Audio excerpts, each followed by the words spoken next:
A very good evening to all brothers and sisters in the Dhamma. Today is the 2nd April 2024. It's a Tuesday class. So we'll be continuing our sharing from this book, the wonderful Dhamma, Lotus Sutra. We are at volume 4, chapter 3, a parable, based on Master Hsien Hua's commentary. As usual, let us gather for physical puja. 南无本师释迦牟尼佛，南无本师释迦牟尼佛，南无本师释迦牟尼佛，南无观世音菩萨，南无观世音菩萨，南无观世音菩萨，南无阿弥陀佛，南无阿弥陀佛。南无阿弥陀佛，南无弥勒佛，南无弥勒佛，南无弥勒佛，南无普贤菩萨，南无普贤菩萨，南无普贤菩萨，南无地藏王菩萨，南无地藏王菩萨，南无地藏王菩萨，南无佛菩萨。南无佛菩萨，南无佛菩萨。อะระหังสัมมาสัมพุทโธภะคะวะพุทธังภะคะวันตังอะภิวาเทมิ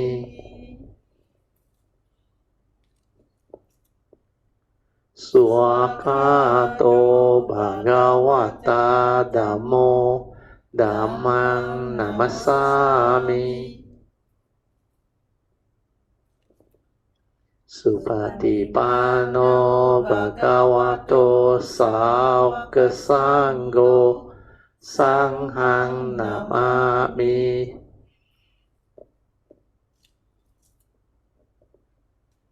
นะโมตัสสะภะคะวะโตอะระหะโตสัมมาสัมพุทธัสสะนะโมตัสสะภะคะวะโตอะระหะโตสัมมาสัมพุทธัสสะนะโมตัสสะภะคะวะโตอะระหะโตสัมมาสัมพุทธัสสะพุทธังสรณังกัจฉามิธัมมังสรณังกัจฉามิสังฆังสรณังกัจฉามิตุติยมปิพุทธังสรณังกัจฉามิตุติยมปิธัมมังสรณังกัจฉามิตุติยมปิสังฆังสรณังกัจฉามิตติยมปิพุทธังสรณังกัจฉามิตติยมปิธัมมังสรณังกัจฉามิตติยมปิสังฆังสรณังกัจฉามิปานาติปาตาเวรมณีสิกขาปดังสมาธิยามิอาดินาดานาเวรมณีสิกขาปดังสมาธิยามิกาเมสุมิจฉาจาระเวรมณีสิกขาปดังสมาธิยามิมุสาวาทาเวรมณีสิกขาปดังสมาธิยามิสุราเมรยามัจจาปมาดัฏฐานะเวรมณีสิกขาปดังสมาธิยามิ And we shall continue our puja chanting from Padipa Puja onwards. Padipa Puja Ganna sarapa dittena dipena tamadangsina tiloka dipang sambuddhang pujayami tamonudang ganda sambara yuttena duppena hang suganghina Puja ye puja niyantang Puja bhajana muttamang Vanna ganda gunupetang Etang kusuma santatin Pujayami munindasa Siri pada sarorohe Pujemi buddhang kusumena nena Punnena matena cha hotu mokhang Pupang milayati yata idang me Kayo tata yati vinasa bhavang Adivase tu no bante Paniyang parikapitang Anukampang upadaya Patigan hatu muttamang Adivase tu no bante Pale parikapitang Anukampang upadaya Patigan hatu muttamang Adivase tu no bante Bojanang parikapitang Anukampang upadaya Patigan hatu muttamang. Now we shall chant the Puja aspiration based on our understanding of the significance of all these Puja offerings. Significance of offering of light. May this offering of light to the Buddha brings forth the causes and conditions to illuminate our mind and help arise the needed clarity and understanding to dispel all darkness or ignorance therein. Significance of offering of water. May this offering of pure, clear, cool water lead us to the pure, clear Dhamma that cools and doses of the fires of all defilements within our mind. Significance of offering of incense. May our morality, virtue, and understanding shine forth far and wide, just like the fragrance of this incense, which we are offering to the Blessed One, who is perfect in wisdom and virtue. Significance of offering of fruits. May this offering of fruits remind us of the Dana Parami of generosity and the fruit of our karma, so that we will diligently strive on with heedfulness to attain the path and fruition as soon as possible. Significance of offering of flowers.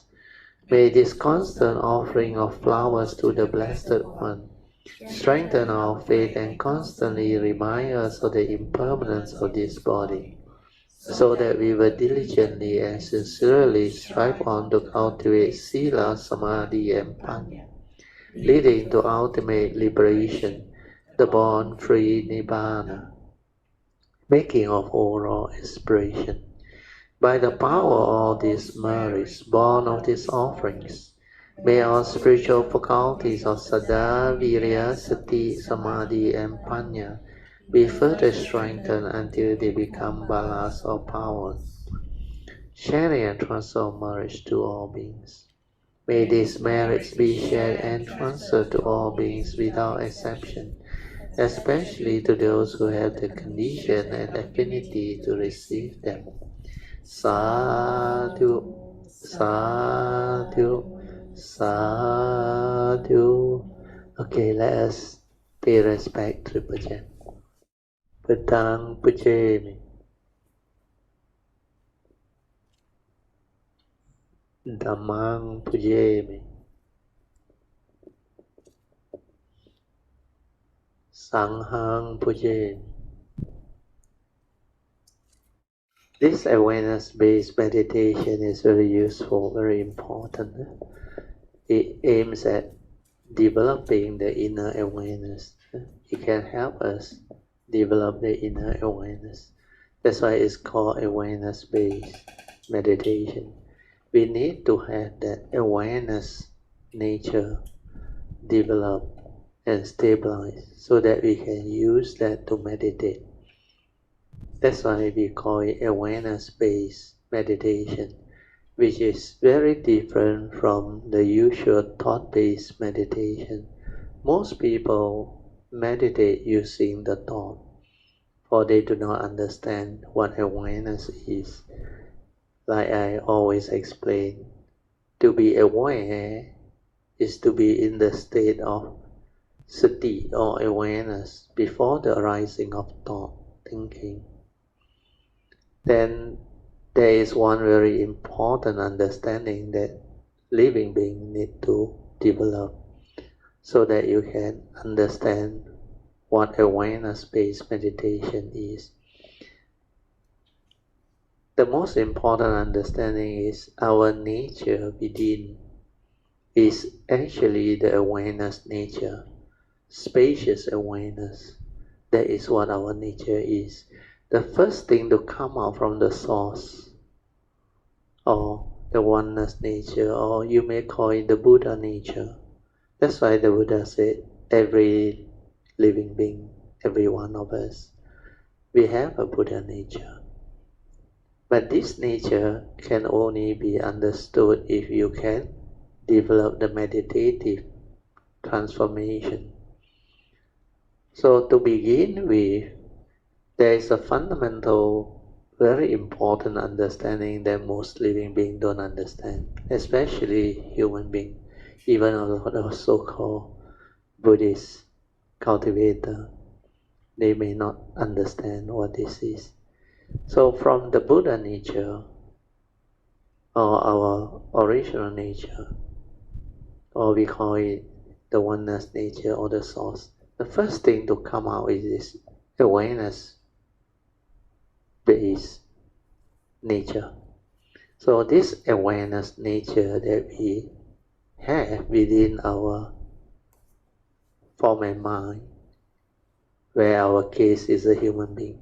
So within this form and mind, there is this inner awareness nature that existed before the form and mind actually comes about. But the moment through the karmic process, the form and mind come into being, this nature already there. But living being got no way of accessing it or understanding it.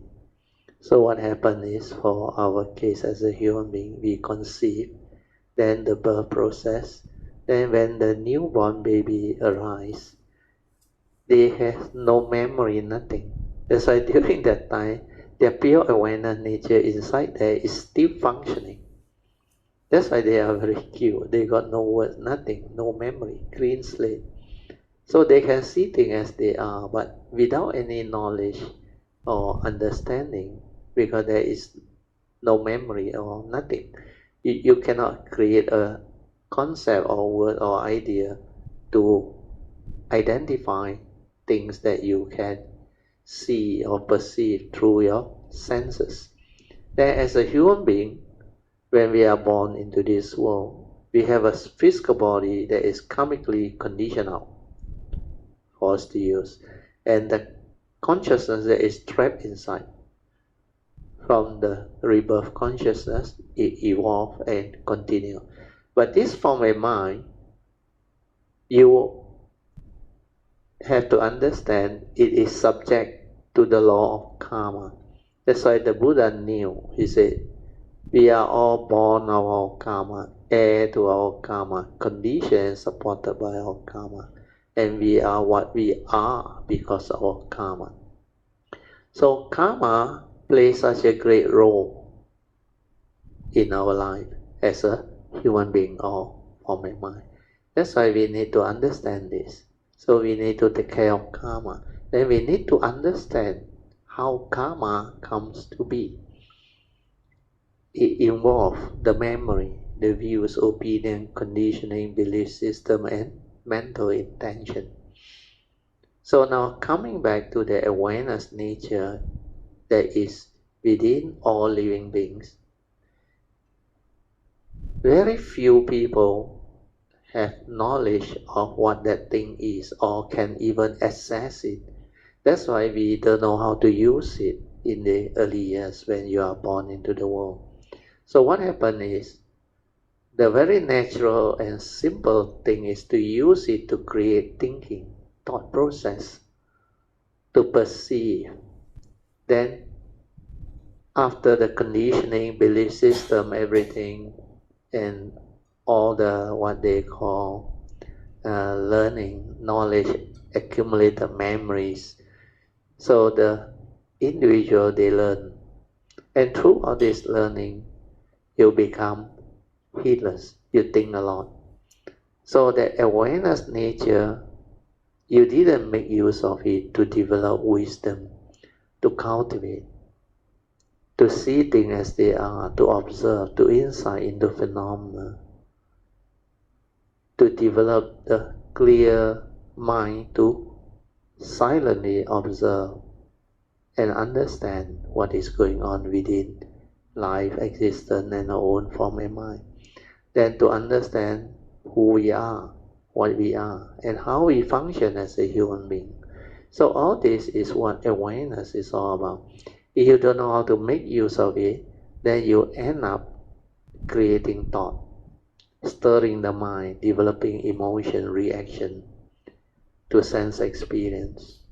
So that stirring and reaction to sense experience based on our conditioning, our memory, views, opinion, and all the rest of the psychological memory, you function as a heedless, thinking human being with a lot of knowledge, of course. So what happens is when we are so habitual in the way we function and operate, we continuously think. That's why human beings who don't have the Dhamma and understanding or sati, they think a lot. They are most of the time lost in thought, heedless, seldom aware. So this awareness nature is to bring back our understanding so that we can come back to this awareness nature. Before you stabilize it, to realize it, you cannot make use of it, because even to have a glimpse of what that nature is very difficult, where your thought must cease. And most living beings, after you go through the birth process and evolve until what you are, you find it very difficult to stop the thinking, or to have even a moment of thought moment without thinking, without activity of mind, without the aggregates of mind. So this poses a very strong challenge to cultivator of the way who wants to develop this ability to be aware of the pure awareness nature within. Then use it to insight into phenomena, to see things as they are, to develop the meditative wisdom and understanding of who you are, what you are. That's why we call this self-knowledge through awareness, where the thought process is limited, egoic, and is within the field of knowledge. It can only know things. It cannot understand the totality, the entire existence. It cannot be within the moment to be aware of what is going on within nature, within existence, within life. It is most of the time lost in thought. We are most of the time preoccupied with the thought process. That's why it's very difficult to develop the awareness within.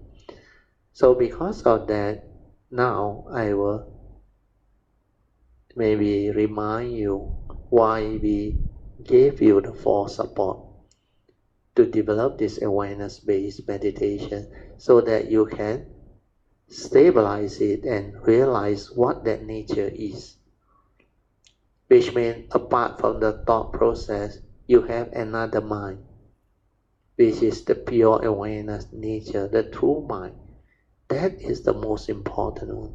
When you can stay with that, then you are with the awareness. That through the awareness, you can make use of it to develop wisdom, to meditate, to understand a lot of things, to insight into phenomena, to awaken. So all this is to develop the understanding behind what that nature is. Because by now, most of the Kayamita who has been with me for quite a while, you should have the understanding of what this thing is. So today, my nature's purpose is to let you understand it clearly, so that when you meditate with understanding.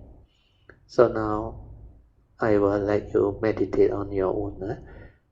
Remember the 4 support, the first 3.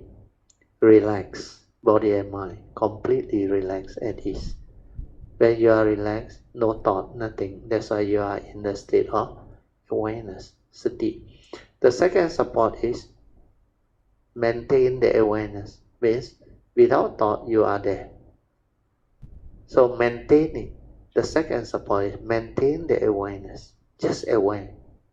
Forget about everything. Don't try to know, don't try to do, just aware. Then the third one is continue to let it be, the awareness, let it be, so that it stabilizes. So relax, maintaining awareness and stabilizing the awareness by just let things be. Don't try to interfere with the thought process, the thinking. Do not try to use the thought to do things. Otherwise, it becomes thought-based again. You manifest thinking again. So, as a human being, we have our senses, 6 basic senses. Our eye, our ear, our nose, our tongue, our bodily tactile, and the memory, the thought process, the brain. So these 6 sense bases, together with the consciousness, upon contact with the respective sense data, it will trigger sense door consciousness. Then, like the physics experiment, the light bulb lights up. It's like you become conscious. Conscious of what you see, what you hear, what you smell, what you taste, what you tactily feel and think. At the moment of consciousness, like the Buddha said, in the seeing, there is only that seeing consciousness that arises, like the physics experiment, the light bulb light on. No one to see. But the egoic mind, through memory, through your accumulated delusion, we call it sakayaditi, self-delusion, where you think you exist. That's why you, the egoic mind, arise and say, I see, therefore I am. That's why the I, the ego, the personality arise. So you associate with that seeing, that hearing, that smell, that taste, that tactile, and that thought process. Then you think they are real, they are what you are. That is where sakayaditi arises. Without awareness, you cannot see this, you cannot understand all this. So because of that, it's very difficult to remain aware, to maintain awareness. So what I suggest to you all is, whatever arises at the sense basis, any of the sense basis, upon contact, just aware, finish. Don't follow. Don't continue to create perception, thinking, and proliferation of thought. Then the reaction, the stirring, not necessary. Here you are trying to develop awareness-based meditation. So relax, maintain awareness. Whatever arises, aware, finish. Aware, finish. Don't try to know, don't try to do anything. Just continue to relax, maintain awareness, and let your so-called conditioned mind, thinking mind, settle down, slowly settle down, and finally become very quiet and very still. Like J. Krishnamurti said, the very flowering of that thought is the very ending of that thought. Without all those thinking that you arise, they have their momentum, the energy, the movement. So this one, it will continue to move like the flower, it will continue to flower. But when it loses its ability to continue to move, where you don't feed it with any more thought energy, then they will slow down and slowly cease. When it ceases, without thought, without aggregates of mind, that is your true mind, your silent mind. Initially, when you have a glimpse of it, it's already very good. But very fast you become curious. Oh, what is this? The moment you become curious, thought arrives, gone already. When you try to know, it's also gone. That's why just let things be. Aware, finish. Aware, finish. And let it settle down until it becomes very quiet and still. And you will understand. When it happens, you will understand. Okay? So I will now let you continue with your meditation. I will set the alarm for 30 minutes. Then after that, you all can continue with your awareness-based training. And for those who have already developed the stability of it, you can move on to the fourth support, which is trust. Trust your nature to develop the meditative movement. You just silence everything, relax, maintain awareness, then stay at the heart area and let the awareness nature detect whatever that is going on there and let it move by itself. Assume you are dead and let the awareness nature just develop the meditative movement, and you will understand. Then when it is silent and subtle and it will become very sensitive. Then not long, if you are patient enough, you will start to detect things. Then you can be aware of whatever that it detects. It can be your heartbeat or any sensation or pulsation within your heart area. You just let it detect. Then stay with it. Means the awareness and the pounding of the heart or the vibration, let it move as one in perfect harmony and synchrony. Then all this will also slow down until like you hardly breathe, like there is no vibration, nothing. Then everything becomes very quiet, very still. Just allow it to be. No more interference from the thought process. Just let that nature move and develop the activity and transformation. You can slowly, mindfully come out of the meditation. This inner awareness that we have developed, we must try to maintain it and stabilize it for as long as we can. We have to use it to live life so that we can be aware or mindful in the midst of life, leading to heedfulness. Okay, before I continue, I will explain a bit more. So now you understand why we need to develop this awareness-based meditation. And to have the understanding based on what I understand should be very clear by now. Then there is another part which I have shared last Sunday. Like I explained just now at the beginning. Each and every one of us, living being, even human beings, same. We have this Buddha nature within. There is a nature within. And from that nature, the first thing to come out is the pure awareness nature. That's why it manifests together with our birth. You need a form of mind to come to have that nature inside there. Without a form of mind, you can't. That's why you need a life and existence. That is nature's law. And from there, that thing is already there. But most people don't understand. So what happens is, if we are that pure awareness, like I have explained before, how do you make use of it is very important. But as an initial teaching, I have to explain to you how the human being, as a life form, create thoughts. So initially, like I explained, we have this awareness nature within, which is spacious awareness. There is no thought, nothing inside there. But because of your conditioning since birth until now, you like create a thinking without you knowing, without you understanding. Because to do that is very easy, very natural. It's just like you want to become heedless, deluded. It's very easy.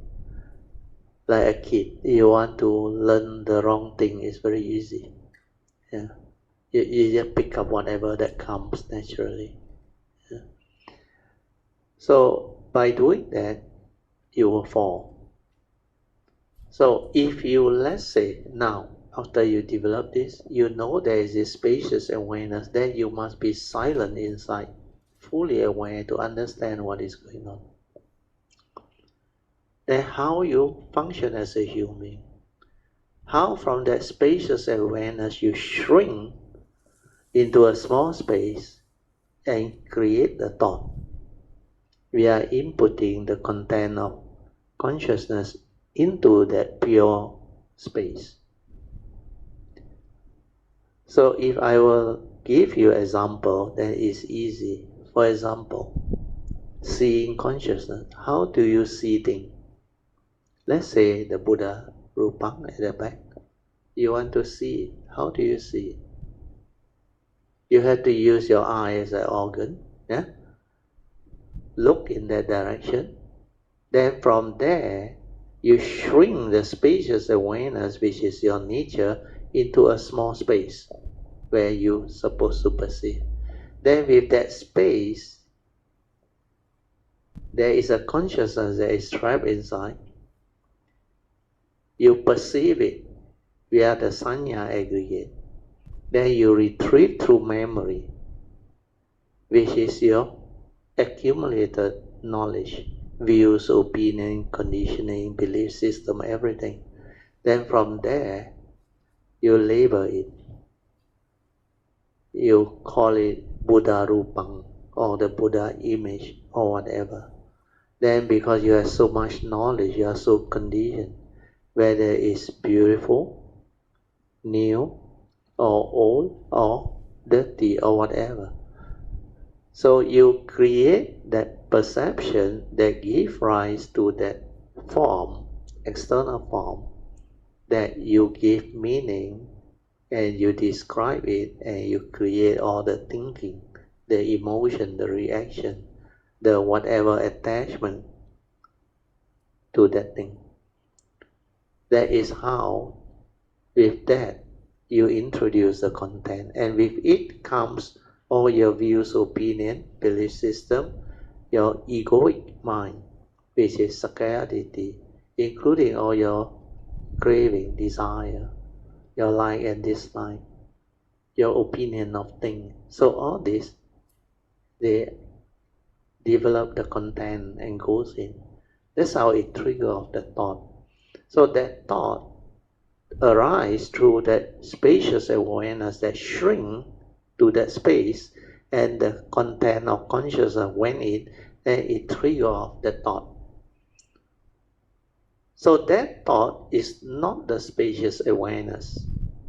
It is a small part of it that through our senses and our consciousness that is trapped inside, we created the content and input the movement that it triggers that thought process.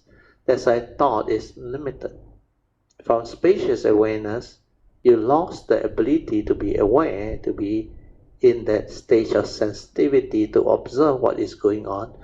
You shrink into that small space and input the content and get lost inside that content. Means whatever thought process that is going on inside there.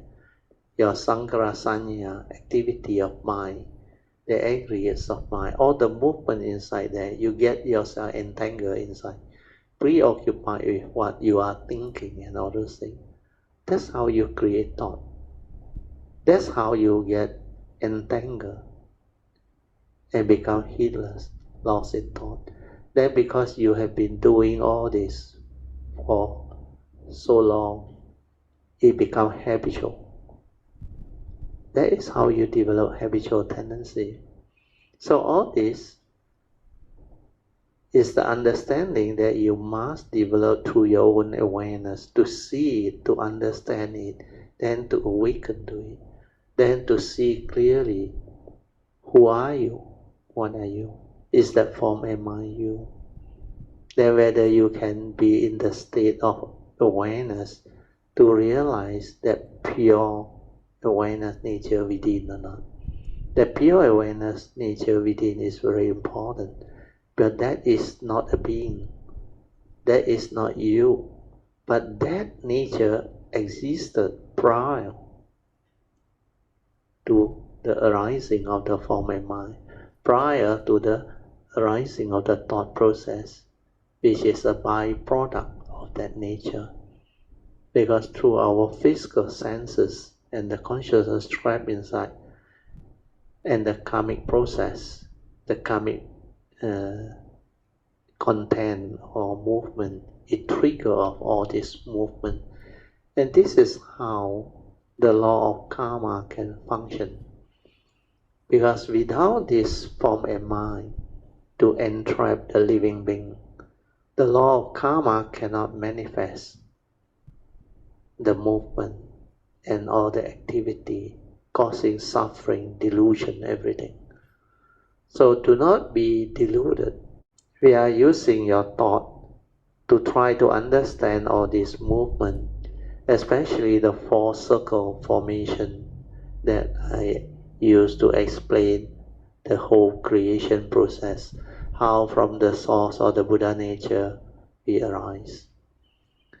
Don't deludedly think that since you are that pure awareness nature or the Buddha nature, then how can it fall and become a Puthujjana again, a Monday?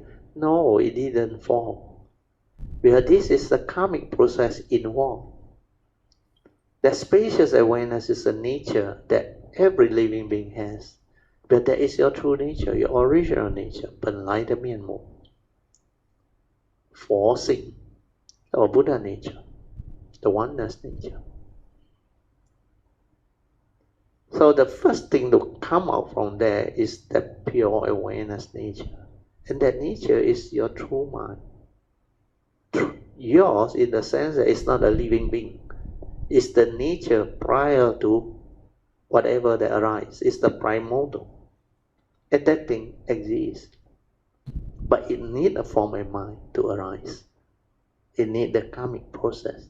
That's why the whole thing is together as one package.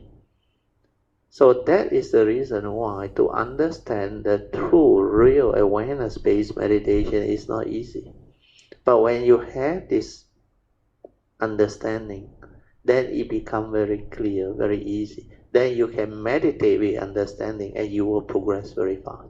Then you will understand why all this while for the last almost 20 years, I've been sharing with you all avoid thought-based meditation, where it can never lead to the realization of enlightenment, which is beyond thought, beyond mind.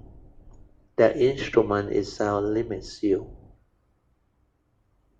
So thought-based meditation will give rise to psychic energy field, knowledge, but it cannot develop wisdom, where it cannot see the totality. It is not the awareness nature, the spacious awareness nature which is without thought. That is just aware. Okay, so this part is additional. Yeah? Okay, invocation to the Devas. In this universe, in their entirety, let the deities or Devas come here. Let them hear the good teachings of the King of Sages, which gives heaven and release, Nibbana. This is the time to listen to the teaching. This is the time to listen to the teaching. This is the time to listen to the teaching.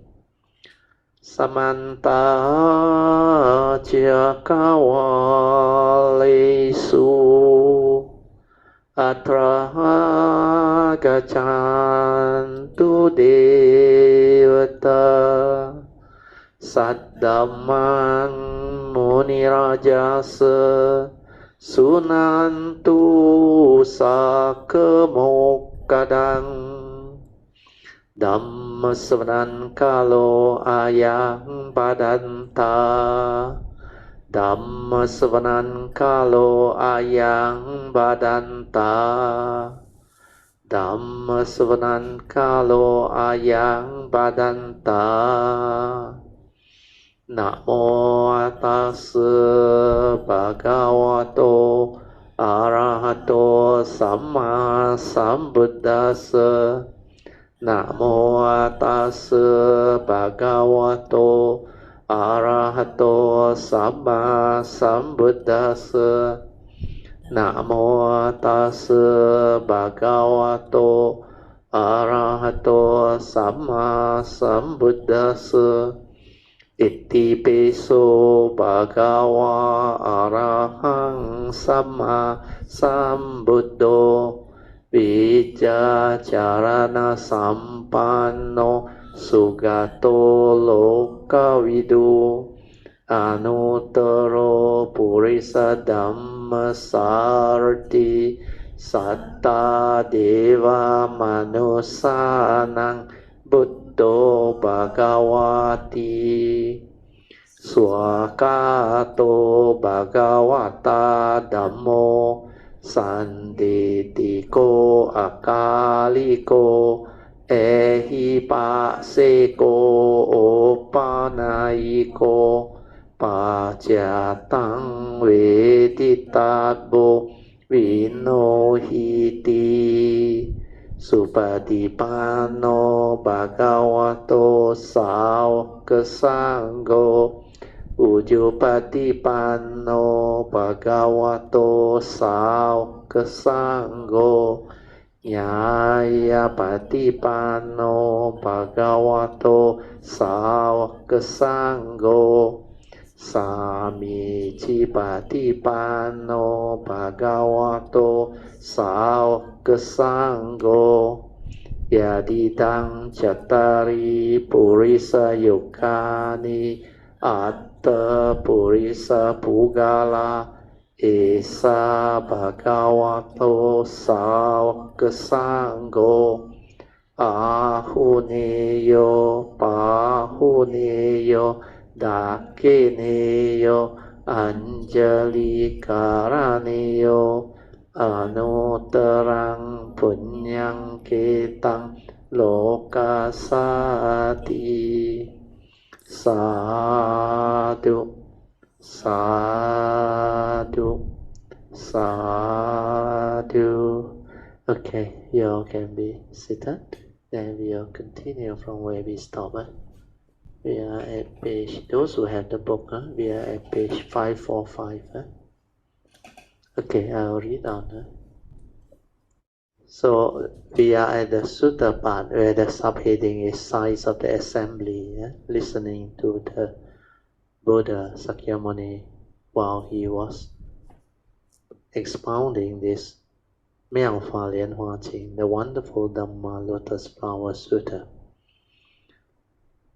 The numbers of these bodhisattvas will be countless, limitless and inconceivable, beyond the scope of calculation or analogy. With the exception of the Buddhas, endowed with their wisdom power, no one will be able to know their numbers. When they wish to walk, jewel flower will spring up to hold their leg. This will not be newly resolved bodhisattva. They will have planted roots of virtue for a long time in the presence of countless billions of kotis of Buddhas. They will have flawlessly cultivated pure conduct and will be continually praised by all Buddhas, constantly cultivating the Buddha's wisdom and replete with great spiritual powers.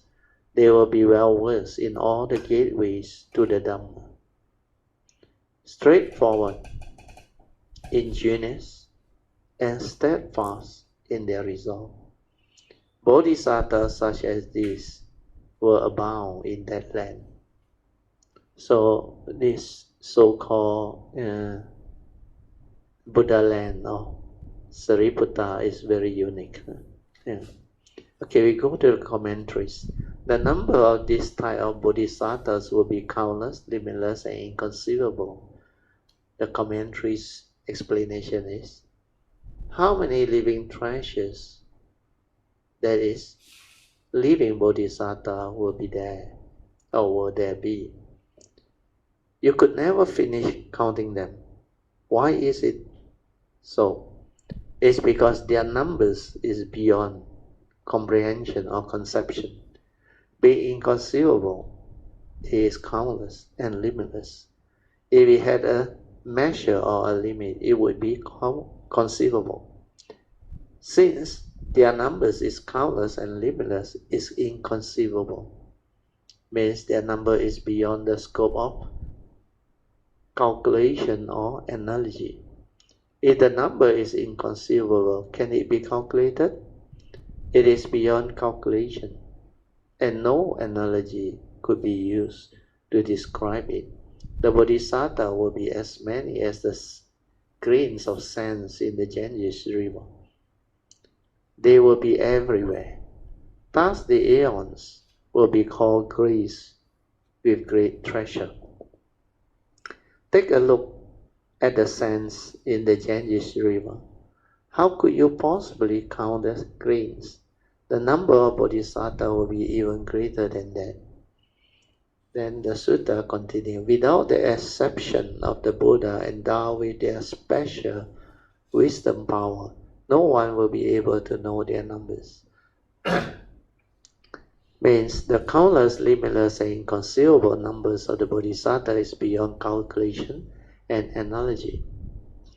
Only the Sammasambuddha with their 10 kind of wisdom power will be able to understand or know the numbers of bodhisattvas therein. When they wish to walk, jewel flowers spring up to hold their leg. When these bodhisattvas are standing or sitting, there is nothing unusual about them.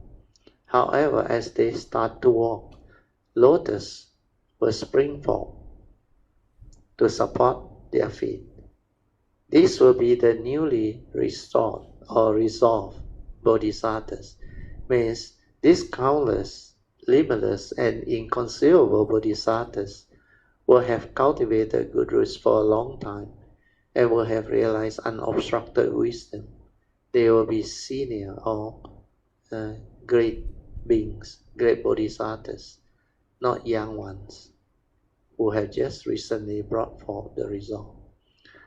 Then Shenhua gave this poem, I think. Last summer, I told you all this verse. Fish eggs, the Amalaka, and newly resolved bodhisattva. These three are many in the beginning, but few of them make it to maturity. So even to go the bodhisattva way, not everybody complete the mission or fully evolve it. Newly resolved bodhisattva often do not compare their journey on the path, so they are compared to fish egg. So fish egg or fish spawn in spring. Although they lay many eggs, not all the eggs will become fish. While some do, others are turned into mush and was washed away in the sea. So this is the analogy that Shenhua gave, which is quite good. Then similarly, the Amalaka tree has a lot of blossom, but bear little fruits. It is easy to make a bodhisattva resolve, means plant the seed of bodhi, as it is said. It is easy to make a vigorous resolve, but hard to sustain it for a long period of time. This is true. That's why you need to have a lot of parami. a lot of affinity with the Triple Gem, the great beings, the Buddha, the Bodhisattvas. And you must really have the resolve, the determination to go this way, the perseverance, the sincerity, and the faith. Without this, it's not easy to accomplish the whole training. And I read on. You may, on an impulse, make a vigorous bodhisattva resolve and give away some of your wealth. This is easy to do. But if you were to give in the same way every day, it would not be easy. So this is Hsuan's analogy. Again, Hsuan says it's easy to resolve to become a bodhisattva, but to continue cultivating the bodhisattva path for a long time is very difficult.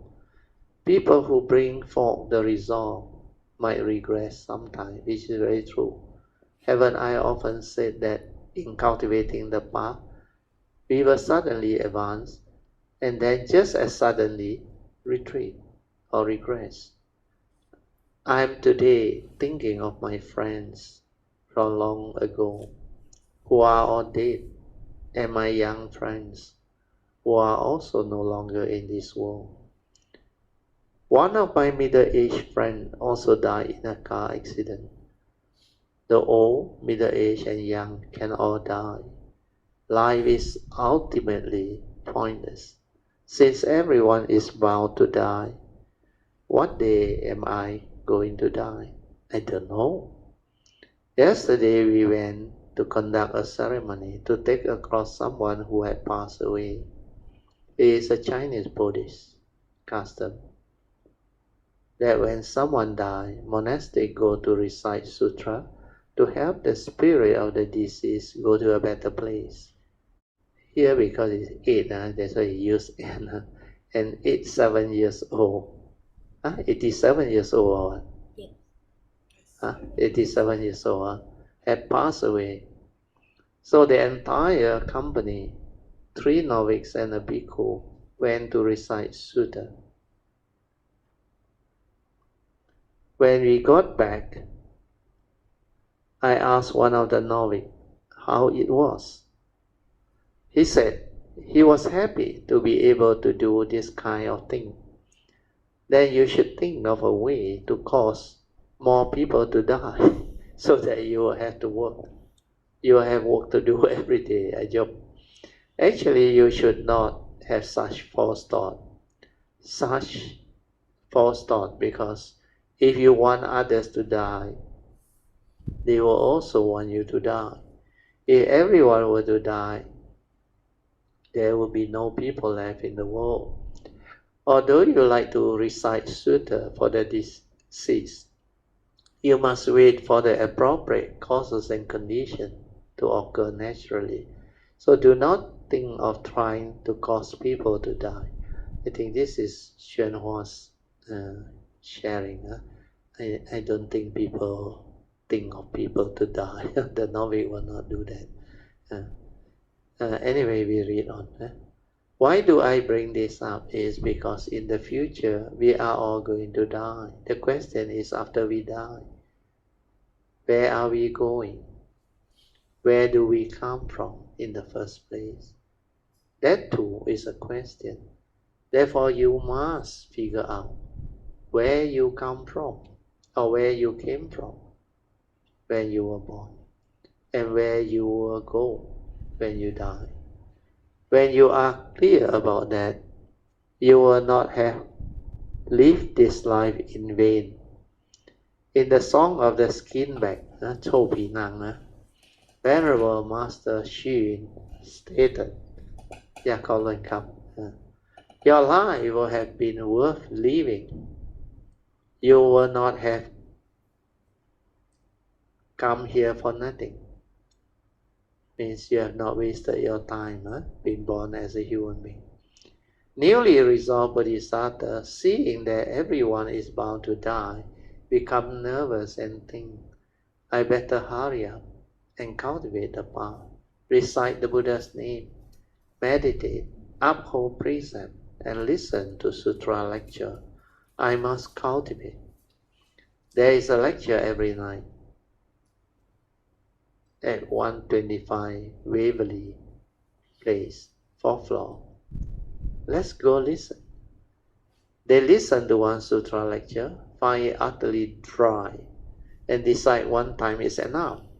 Such people are newly resolved bodhisattva because they have brought forth their resolve for a day.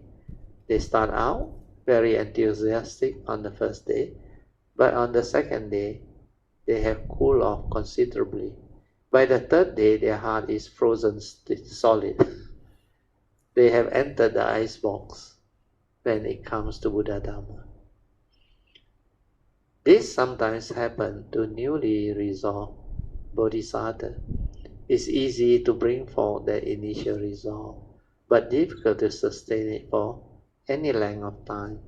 So as the verse states, there may be a great many fish eggs, amalaka blossom, and newly resolved bodhisattva, but few of them actually mature and come to fruition. These senior bodhisattvas are the ones that make it out of the group of countless young bodhisattvas when they walk. Lotus spring forth up to support their legs. When Sakyamuni Buddha walked, lotuses also appear underneath his leg. The Buddha walked 4 inches above the ground, even though his feet did not touch the ground. Footprint appeared.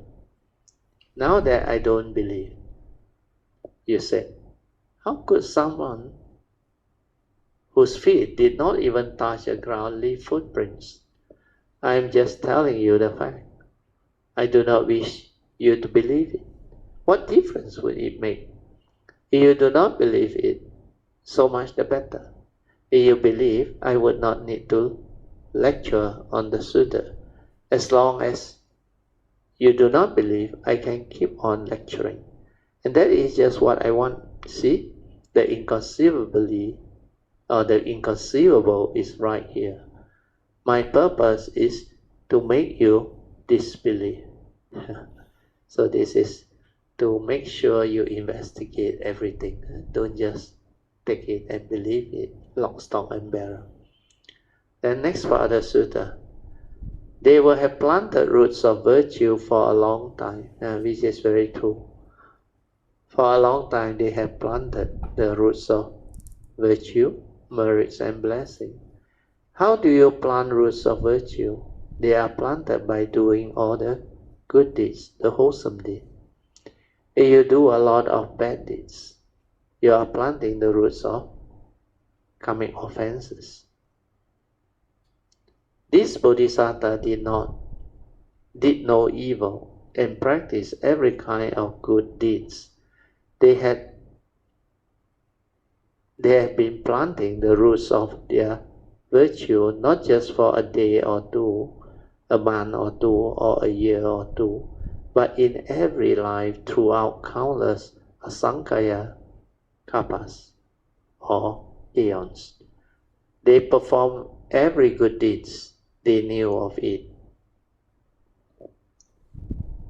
to benefit living beings. That in the presence of countless billions of kotis of Buddhas, this senior bodhisattva, will have flawlessly cultivated pure conduct. Flawless means immaculate and not defiled by even a single speck of dust. The mind-right thoughts are all empty. When there is no thought, there is true purity. How can one be pure? I will tell you a way to be perfectly pure. If you wish to be truly pure, you must not have anything to do with money.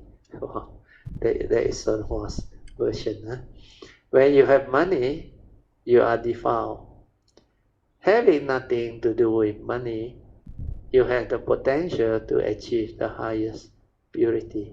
Anyway, this is Sun Hua's understanding and version. Maybe he has his reason for it.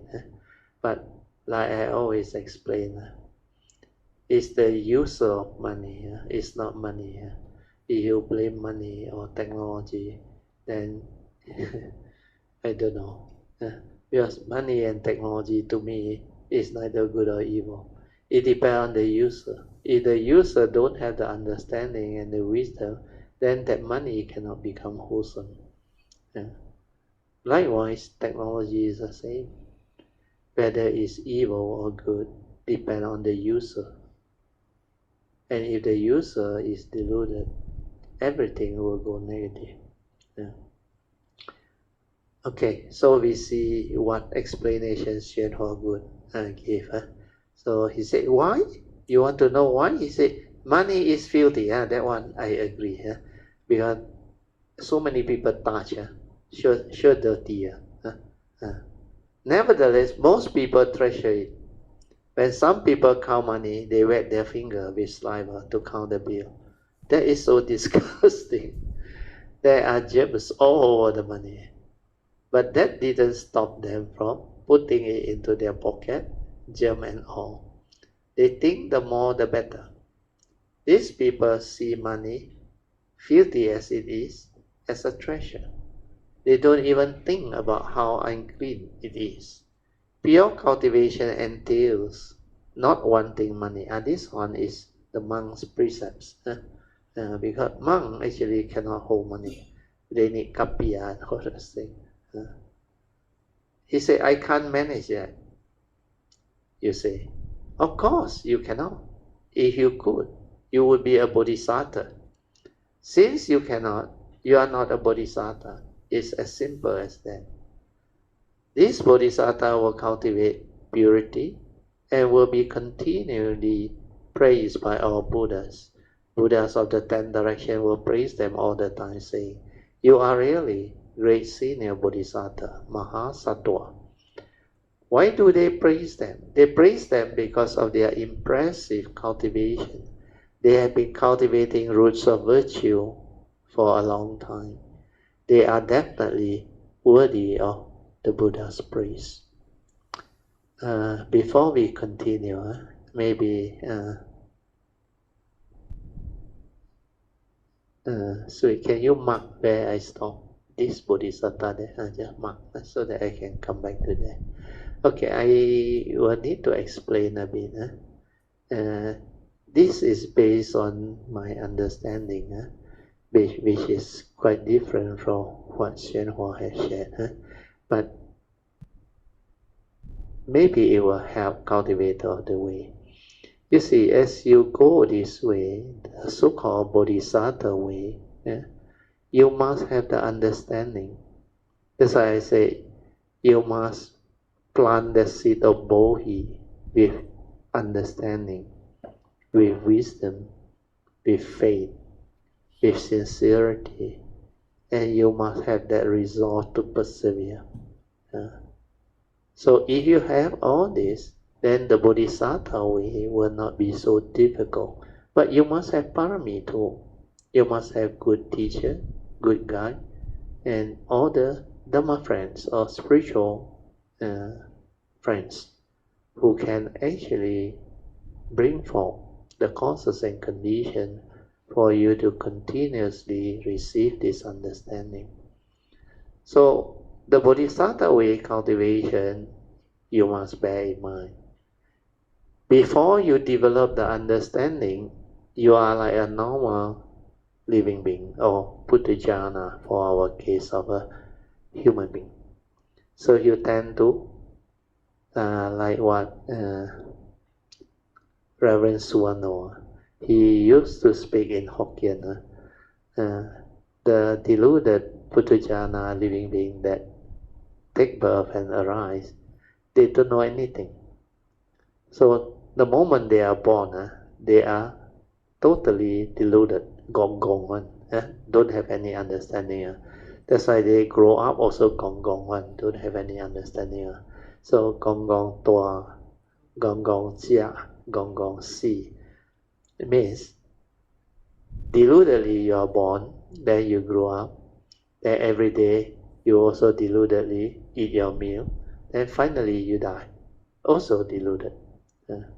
So if you are that type of living being or human being, so you will tend to have to depend on your luck, the causes and conditions. Certain time in certain life, maybe you accumulate some merits, then a lot of nonsense, means karmic negativity, and then you take birth in the woeful line or what, then after paying back your karmic debt, then you arise again, become a human being again. Then because of what you do, maybe one or two of the life, even though you are so terrible, but you did a small virtuous deed or good deed to somebody that you don't know, could be a cultivator or what, then that starts off the cycle for good life. Then you will meet up with people who will give you the opportunity to develop understanding of this teaching. Then you start to practice them, cultivate. Bit by bit you accumulate. Then you maybe see the beauty of the teaching. Then slowly you evolve, and every life you do more wholesome thing, merits and all that, and less of those negativity. But then when sasana no more, again you fall back. So the going forward and back. So to have the ability to cultivate until you can never regress or fall as a bodhisattva to become what is described by the sutta, the Lotus Sutra, you need to have all this understanding.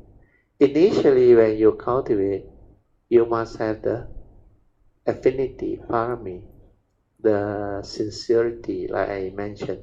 Then after that, you slowly evolve the understanding.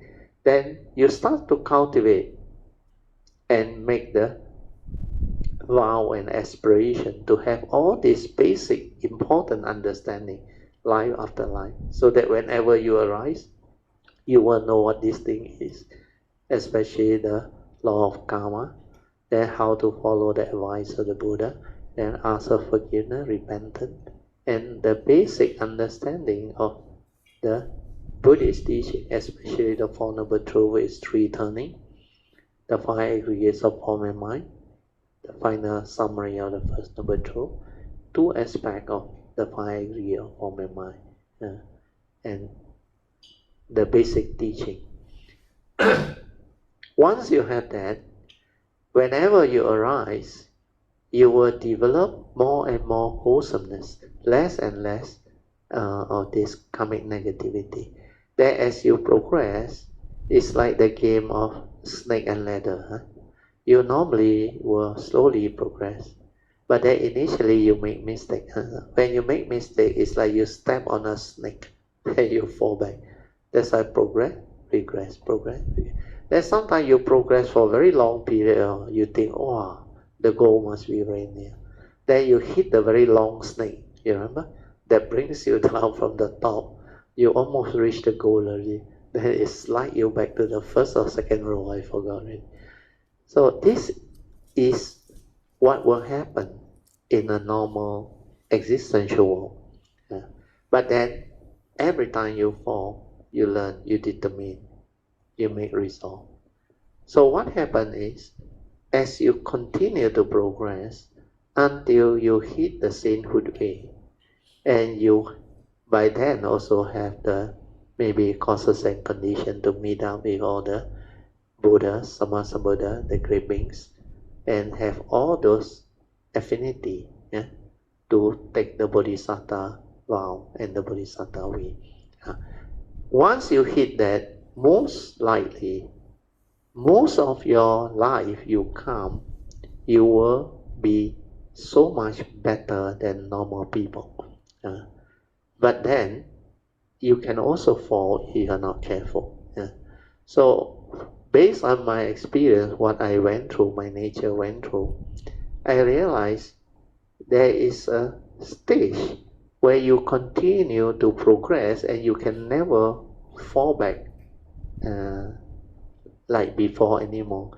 Because the understanding has reached a level where all this aditana or aspiration, resolve or vow and understanding that you have the vow to enable you to develop this understanding line after line whenever you arise.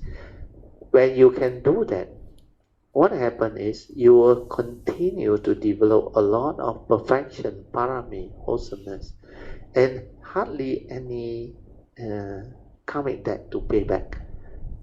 Even this present segmented life of my nature, I can recall when I was young, actually the sign was there. I saw and I knew. Then when I grew up as a child, of course, subject to normal environment, condition and other things, then I realized I hardly have any problem, but I have to like pay back certain very minor type of injury and wound, like cut, prick by nail and all things. Then the most severe one was the green coconut leaf that fell from the tree and hit me. That one, but I didn't feel pain. Blood oozed out, but I didn't feel pain. Then my friend with me took me back to my house. My father was a Chinese medical shop. He applied the Chinese sensei medicine, and I recovered. Very crude, but I recovered. No need to go hospital. Then the rest is very minor. But once I was in Form 3, after that year, Form 4 onward, my life changed. I realized I don't have to pay back anything anymore. That everything become like meant to be smooth sailing. Like you are very lucky, you are very blessed. Then by the time it hit 1989, of course in between was all the happening and the cultivation. When I was in Form 4, that time was 1969, I remember. Oh no, 1970, 70. 71 I was Form 5, So from that year onward, everything was smooth sailing. My career, my education, my whatever. If you were to understand that it's all because of my nature's understanding from the past that enable this, and this can happen. That's why I want to let you understand you don't have to worry about what Hsuan described just now. Maybe his one is for other category of people, but you are a true cultivator. You can reach the stage of cultivation where your transformation and understanding is so different. Especially just now he mentioned, how can you have a mind that is incapable of negativity? That one can be done one. You must develop the meditative training, the Bodhisattva way, until the mundane mind collapses. When the mundane mind collapses, that supra-mundane mind is like empty inside there. Don't have any delusion to input that type of content one.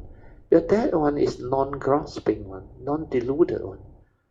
It don't have any negativity one. It's pure. It can be done. So this is the part that I want to share.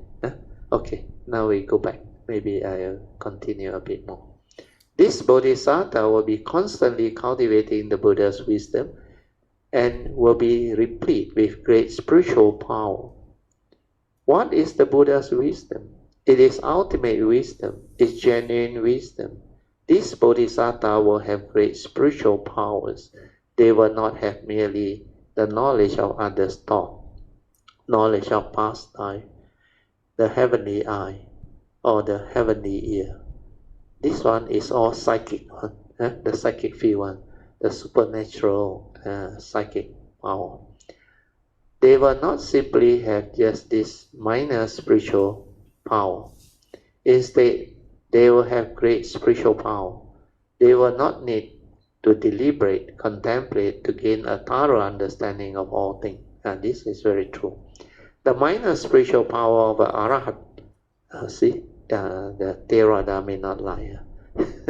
they use the word minus spiritual power of an Arhat, are activated through deliberate contemplation. What does that mean? If they want to know something, they must first purify their mind and deliberately meditate on it. They have a wisdom that arises from intentional thought process. Those with great spiritual power, they do not have to do that. They do not have to settle their mind and sit there to meditate for a while before they can know something. They do not have to meditate because at all times and in all places, there is nothing they do not know and nothing they do not see and understand. These are the great spiritual powers.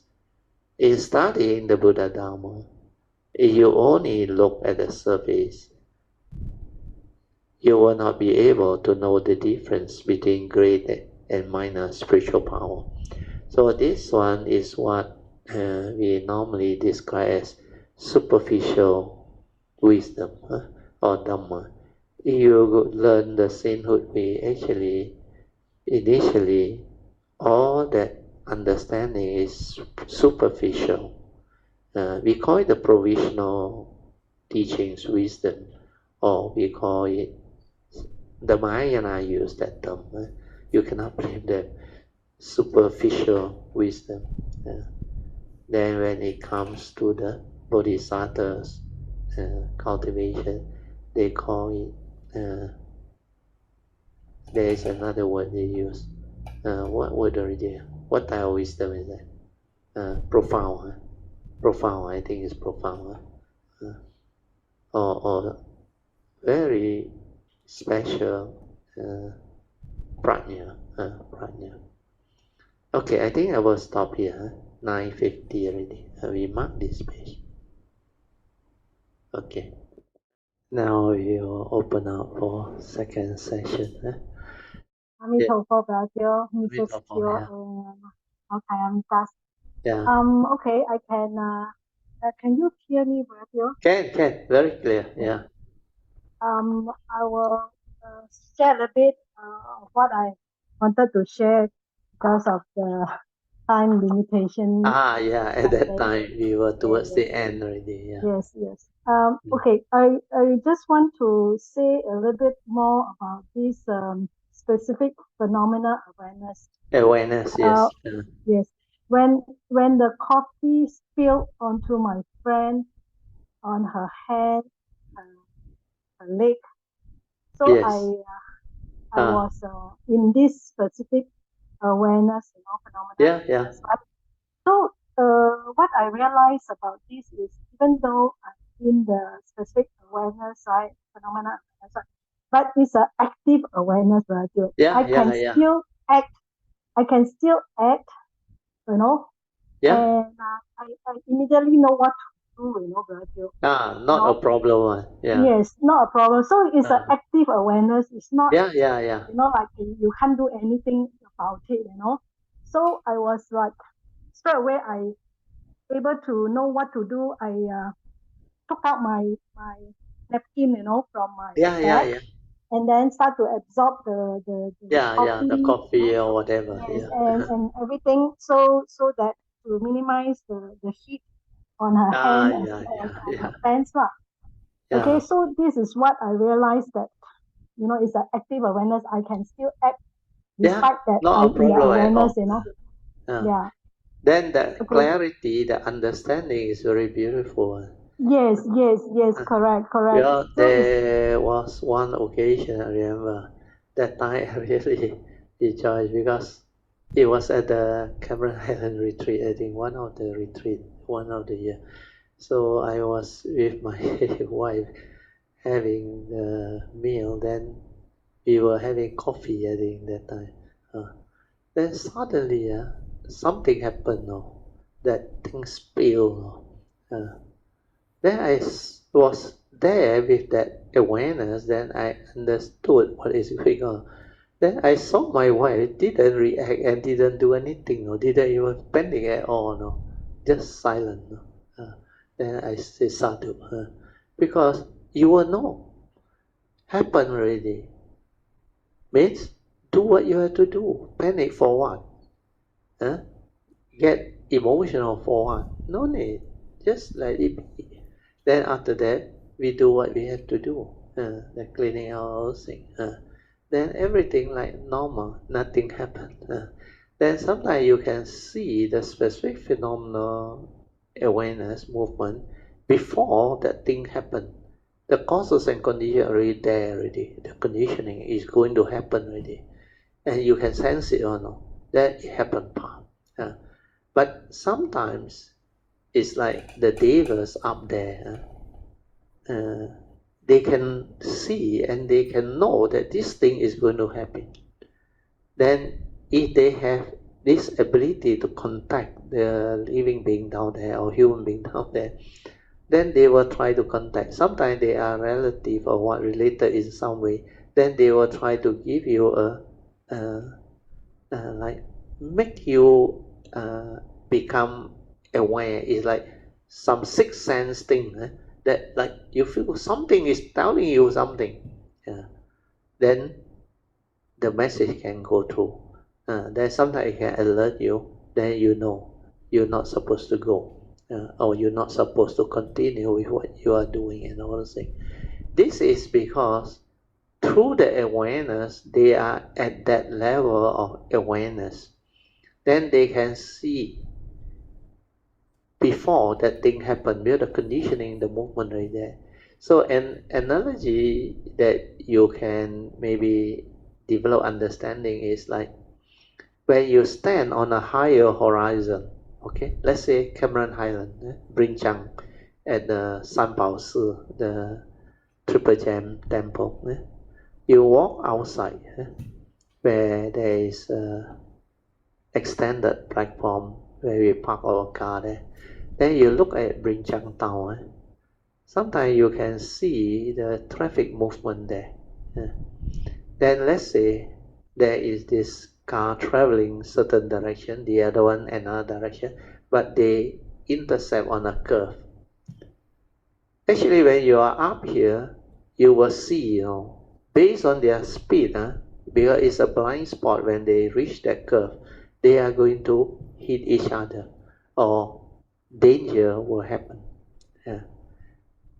You can see because you are higher up with the awareness up there.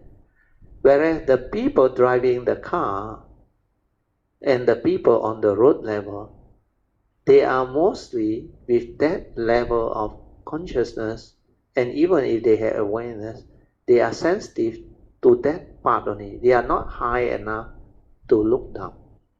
So they don't have that ability to see so clearly as the one up there. So this is the analogy that can make people understand. But you don't have to worry, because when you have that karma will protect you. It will alert you, and it will let you know, like what I shared with you all before. There was one incident when I was driving. I suddenly reached a timber crossing where before I decide to cross, something inside my heart tell me don't cross. At first I thought maybe the timber cannot take the weight of my car, but as a civil engineer I know no problem. I can easily cross safe. Then being curious, the first time I had that type of sensation or sixth sense, I want to find out. So I decide to drive over mindfully. Then the thing happened. That's why I came to know. So all this understanding, as you cultivate, you develop, the awareness nature will actually alert you and protect you. Then if it's not meant to be, you will know one. But the sign will be there. The sign are very clear one. That's why I make different decisions at different time. I will not be rigidly fixed. Oh, we plan like that, we must continue like. Forget about it. When causes and condition has evolved and become different, then you accord and flow. That is what you have to do. And whatever it is, it's not so real, not what you think. We may think it's very real, involving incident, death, or accident, or whatever. But actually, it's all phenomenal world of consciousness. He know you, he know me. Everything just dependent, originating, condition, arising, causal phenomena. No reality at all. So all this understanding, as you cultivate, you develop them. So for your case, Poh Cheng, you can learn a lot of things from it. So based on what you develop on your own, you know this specific phenomena awareness is not something that is like rigid, that or dead. It is alive. You can still act. You can still be sensitive. Then there was another incident. I remember I went to Thailand on a spiritual trip. I took spiritual friends or Kayamita there. We were at this resort area where the organic farm, he has a lot of chalet and all those things, the owner, Hsuan. I think that place is called what already? Khao Kok, near to Achalo's place, some short distance away. So Khao Kok. So we were there. Then that night we supposed to gather at his house, the owner of the resort, the house, the Hsuan's house. Then his house is built on a slope, So everybody was supposed to assemble there at certain time at night. I think it's about just after the sun have set or before it fully set, about 7 or 7 something around there. So most of the Kayamita were there already. Then I arrived slightly later. So as I was walking down from the slope, that time I was not that old yet. I was still in my 60s. So I walked down.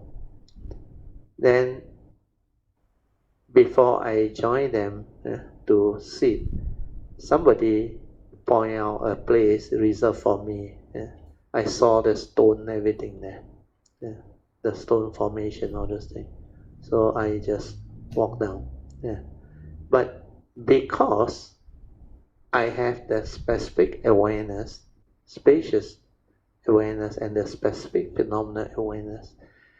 So what happened was, before I reached that place, I stepped on a loose rock. That rock was loose. So I lost my balance. But because of that specific phenomena awareness, I was fully aware of the whole happening. Then I can make a choice where to fall. Because through my recollection, you can say it's memory, because when I have specific phenomena awareness, I knew there was a rock there. So I decide to fall on the other side, where I 100% sure is grass. Then I roll on it. So everybody panicked. They saw me. They thought, but they walk on a slope somewhere. So everybody panicked. But I landed. Then I said, "Don't worry, I'm okay." I just roll on the thing. Then there was another incident also. I think I came down from the bus, and our tour bus was in China. The step very big one.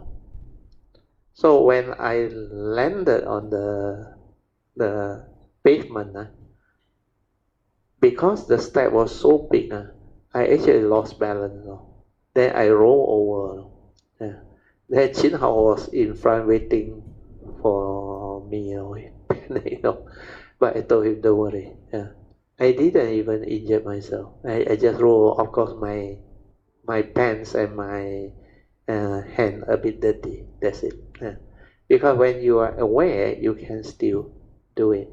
Then that day Man Yuan came to my house. I think Man Yuan will know. He came and collect the book, the new book. Then he saw me walking down from my staircase. Then on the last step, I thought it was the last step. Actually, there were 2 more steps. That's why I lost balance again. But luckily that one, I have the railing. My son tell me you must hold railing. That is at your age, hold the railing. But he himself fall. In age 30 something he fall and he got hurt. So because I held the railing, I tripped actually, but I landed nicely because I was holding on to the railing. Then I told Manyan, don't worry, I was holding on to the railing. So the key point that I want to share is, remember as you age, don't take things for granted. Hold on to whatever firm railing that you have. Just hold on to it. Even if you think you will not fall, just hold on to it. No need to hold it tightly, understand? At least with your hand around it, so that anything happen, it will still be there to support you. So this is how specific phenomenal awareness and awareness can mitigate all those unnecessary accident or injury that may arise when you are not aware, when you are not able to have all this understanding. Okay, Poh Cheng? So this one is for you, because I remember last Sunday you wanted me to maybe share with you the deeper aspect of the understanding of this spacious awareness and specific phenomenal awareness, and how to develop the understanding of it. Okay? Yes. Thank you, Bharatiya. Yes, I totally agree with you. Some things that you mentioned is really what happened. Like for example, learn to see sign, right? Yeah. You will start to understand all those things. Yes, I'm just starting to learn to see sign, right? Yeah. So in and for it will this come to particular, you. yes, Come to you. yes, Your heart base there, you detected the gateway, you managed to go in, then you will start to have those ability. yes, Before that, not but easy. yes, but even though I kind of like know the repeated thing that happened to me, right? Like for example, this case, okay, maybe I explain a bit. For example, this case, right? Before I even leave to go to the airport, right? I pack my sling bag, and my sling bag I usually put certain things lah. And then when I want to check what is inside and I want to remove some of the things, right? One of the things that's inside is the napkin, the paper thick. These are not the normal tissue or whatever. It's a thick napkin, paper napkin, So it's in my bag. So I said, I don't want to bring lah, so heavy, So I said, I took it out. Then after that, I have to put it back again, no, but you know what I mean? Then I said, never mind, maybe I need to. So I bring it. Then when it comes to the day that I have to go for the tour, right? I said, so heavy, climb the mountain, I walk the mountain. I said, very heavy, don't want to bring, no need to bring, no. Then after that, I take out again, no, but Then after that, I cannot take it out again. I have to put it back again, for whatever reason. So these are the 2 signs that I realized that it's meant I have to put it back, for good use. I do not know what is the event or incident that you don't have to know one. It will let you understand later on. Initially, it's always like that. Somehow, if it's not meant to be, the sign will come again. Then you will know what is all this. Means it's like hinting to you, you're not supposed to go on, or you're not supposed to do certain thing. Then for this case, you're not supposed to take it out one. It's meant for a purpose. All this will happen. So I mean, for me, I just think I have to bring it. So just bring okay. No choice. Bring. But the thing is, when it happened, I thought it's for my own use, Then I think, how come it's for my friends' use? It's for somebody else. So somebody else to help her to get rid of the heat on the hand and leg. And it's very useful. Always happen in a way that means that person has the parami to receive all this. So that's why it will happen, it will cause things to arise, and it will manifest accordingly. Even I remember my daughter told me after MCO she come back, she travel or what, she also have those understanding of the sign, and she also used to share with me. Very interesting. Like she very lucky, very blessed, and all the places she go, especially mountain climbing. After she come back, somehow not too good. Earthquake and all those things, but it's meant to be. It's nature's condition, nothing to do with what happened. What happened is nature's condition. Then sometimes like that flight to Kathmandu, the flight was cancelled. Then that night itself opened out because the plane that landed need to clean up the runway. I was saying, and it was for very long suspended. Then he suddenly decided to come back and tell me, Daddy, our flight very likely tonight. We can go and take off. And really, when there nothing happened, landed over there. And a lot of things just happened. Then after that train come back, not long, within a week or what, earthquake. And she saw on the TV, she was at the base camp there where the earthquake happened. Then he remembered there was a friend. So he decided to call her and she said, she's safe, don't worry. He said the family also said, but earthquake was quite major. Then the other one is Kodak Kinabalu mountain.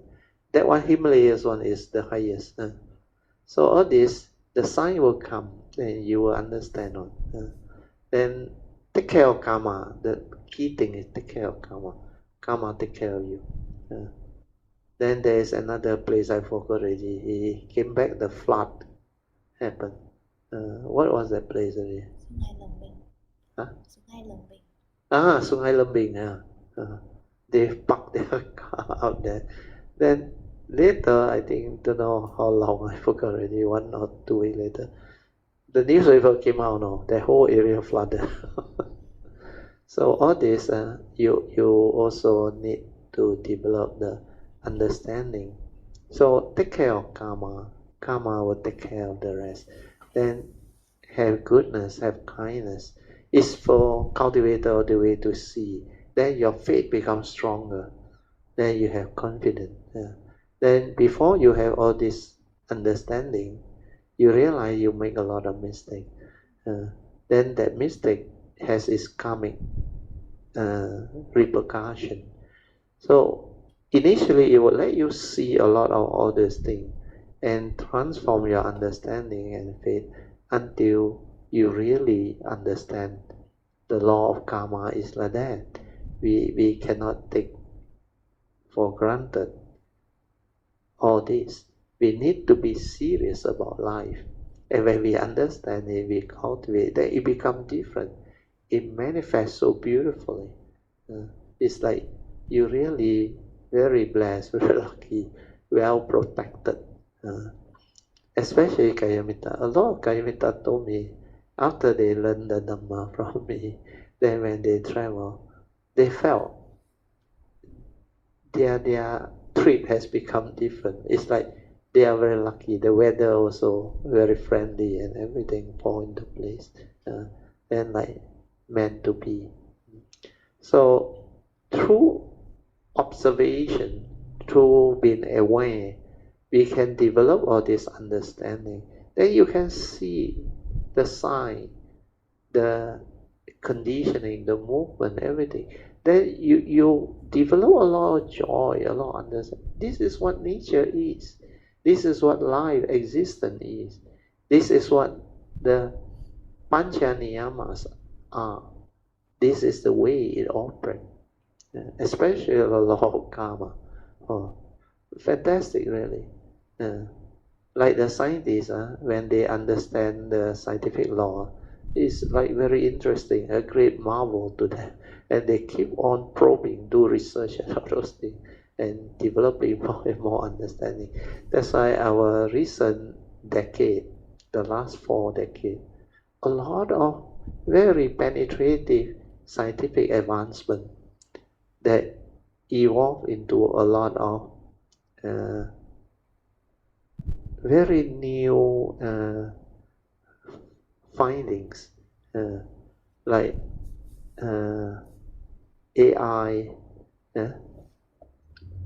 technology driven, and nowadays artificial intelligence type of technology understanding, technical understanding driven. That's why we have a lot of new technology, smart car, EV, everything. Then because of the internet speed, a lot has become possible. So within this golden window, maybe the next 1 or 2 decades is even more fantastic. Maybe I can see the next decade until 80 or 80 plus. But to see beyond the second decade from now, maybe you all can see those younger ones. And a lot of things will happen. So when there is progress or advancement in understanding, you will see a lot of new things coming out, and they are very beautiful. That's why life can be a wonderful existence. And when you have the true spiritual understanding, it's even more wonderful. 真空妙有, true emptiness is wonderful existence. And existence, life becomes so different when you have that possibility and understanding. And this window is really beautiful, really beautiful. The last 6 over decades, so beautiful. Maybe the 7th decade even more beautiful. And then the 8th decade means you reach the 8th series. By the time you hit 8th series, chances is you won't finish that one. Before 90, a lot of people have to go. But sometimes without the help, live too long also problem. It's a burden to a lot of people. So just let things be. Condition will unfold, things will manifest, meant to be will be. Good, Poh Cheng, you bring about a very good condition for us to discuss all this. So this is related to life and cultivation. Yeah, you can continue, Poh Cheng. So what happened to the tissue? Oh, no, the tissue just is of good use, right? Finally, use. That I brought it along and help my friend. So the third understanding I had was like, but they always mention there are always causes and conditions behind. Yeah. All phenomena, it Yes. arise dependently on causes and conditions. It cannot happen out of coincidence. It's not coincidence that this thing happens. It never by accident or chance. It's meant to be. Yes, correct. It's meant to be. It's based on the causes and conditions. And the beautiful thing is, it takes so many things to arise for this to happen. Correct. Like Sui always say, if you understand, actually, for something to happen, a lot of causes and conditions have to fall into place. Otherwise, it cannot happen. So you think all this is by chance. No. It's not by chance at all. The conditioning is already there. Everything is already set. That's why, like the Buddha said, when the causes and conditions are there, things has to be like that. It cannot be otherwise. That's why he just say, whatever arises, there are causes and conditions behind. That statement is so powerful. The first time I heard about it, I rejoiced. I said, this is a really wise man. Truly wise. So all this point towards suchness, ta, the way things are, nature's condition, the pancha niyama that governs life and existence. That's why I can summarize everything, the secret of life. All these are related, connected. And the whole of the existential world, it has its conditioned Dhamma. Then all these conditioned Dhamma is dependent originating. follow causes and conditions. Cannot be otherwise. Then the moral causation is for the karmic part. And that part involves the consciousness. That's why the stages of creation, everything, phenomenal world of consciousness. Consciousness is the main thing that actually created the movement for all the existential worlds, phenomenal movement and happening. It has to be that way. So all these understanding are very, very different. That type of wisdom is the manifestation from that pure awareness nature that can develop the wisdom and the direct seeing and the understanding to comprehend all this. That's why without the awareness nature, you can't. The Buddha nature, you can't. That's why we call it the Buddha nature. That nature is very powerful, amazingly powerful, but in a good sense. That's why you know how to use it to develop the wisdom and the meditative understanding. You become a different type of living being, human being. But most human beings, actually, is a pity. They don't know what is going on. They only know how to allow it to go its natural way to create heedless thinking, the thought process. You have such a beautiful, pure awareness nature. You don't know how to use it to develop understanding and wisdom. And most people just wasted it through delusion, avijja, especially Sakayaditi.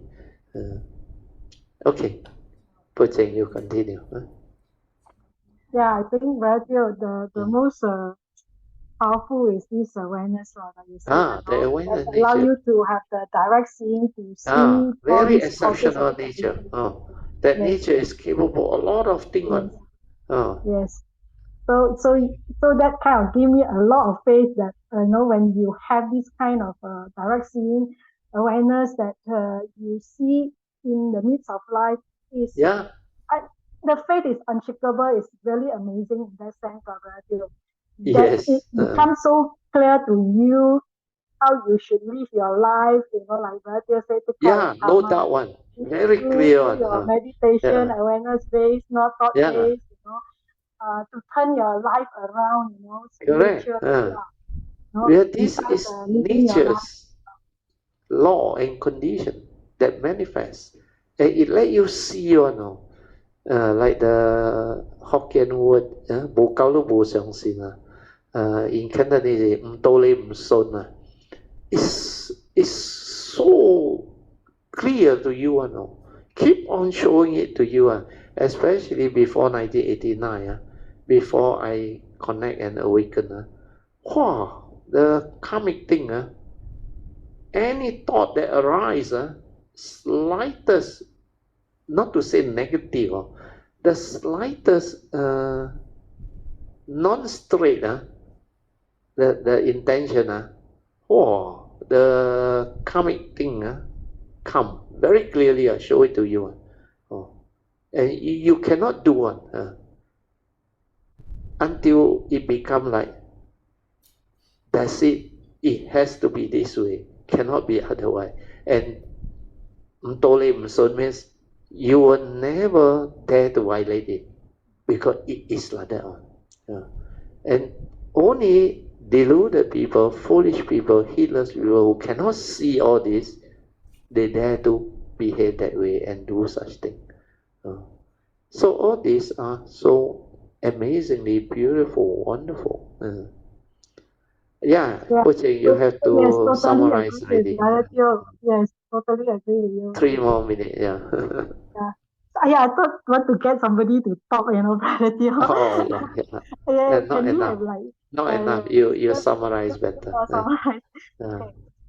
So actually, like this incident kind of give me, 3 understanding that is very profound. That this specific awareness, phenomenal awareness is very active. That you can actually use it to act, in a very effective and clear manner, and then there is to help clarity. people also. Then sometimes help yourself. you are protect alert and yourself. calm and help other people. Yeah, So yeah. that is so beneficial in that sense. Okay. Mm. Then the second one is how to read sign, although Yeah. I do not know what is going Ability to happen. understand the sign is very important one. Yes. We are cultivated all the way, only can see and understand, and they know how to act. That's why the Heart Sutra, you remember? The fifth patriarch, after he spoke the Dhamma Sutra to Huineng, then Huineng came to great awakening. Then he said, how amazing all these things. Those description is about that nature one. Everything arises from there. Then the aspect of mind, you have to know how to use it and yet not deluded by it or deceived by it. So all these are the mundane and the supramundane understanding. And they are so beautiful when you understand that awareness nature, that pure nature. It is like so perfect, so marvelous that the cultivator who have gone through all this cultivation and realized this can describe it so beautifully. All Dhamma, is it, arise from that nature. All things, all manifestation, they arise from that nature. And it's already perfect, complete. No need to do anything. Okay, Poh Cheng, Sadhu. Anything else? Yes. Yes. Actually, when he said how amazing that this self nature is perfect itself, it's so beautiful, because from there you are able to see everything, for the unconditioned as well as the conditioned. That is the marvel of the self nature, that is perfect by that itself. nature I inside think this is there. what I felt very strongly. You can have both the unconditioned as well as the conditioned, that you are able to see through it, cut through it Sadhu. both, Very good. through conditioned and unconditioned, cut through it. So that helps you to live your life, to understand life, with life true in a understanding. better understanding. And I mean, I wouldn't say no suffering because you have to go through your karmic process. So, but at least the suffering get lesser, or you cannot get hurt. Despite the karmic hit you, you can be protected in that sense based on my experience, personal experience. But okay, then the third thing I want to say. Poh Cheng, later on you will understand the deep meaning of why with the wisdom there is no more suffering. That one is very true one, because with the understanding and the wisdom, really no suffering on inside there. Really the whole thing, well, it's not what you think, understand? It's not, there is a human being that go through suffering, No, actually everything is just condition arising, causal phenomena, dependent originating, phenomena world of consciousness, come and go, arise and pass away, hey no you, hey no me. And the understanding is so different. Once it understand all this, then everything is just, to them, is the process of creation, evolution, movement, no reality. Then who to suffer, what to suffer? There is nothing. It's only what the thought tell you. You deludedly grasp, cling the five aggregates of form and mind, the grasping aggregate. And that is the one that causes suffering. If you don't have the delusion to grasp and to cling, there is no suffering. You will move through that phase. Later on, when your mundane mind collapses, you will understand. Because actually nothing real, nothing tangible. Everything is not what the way living being think. The thought that preconceive all this, they are deluded thought, delusion. Yes.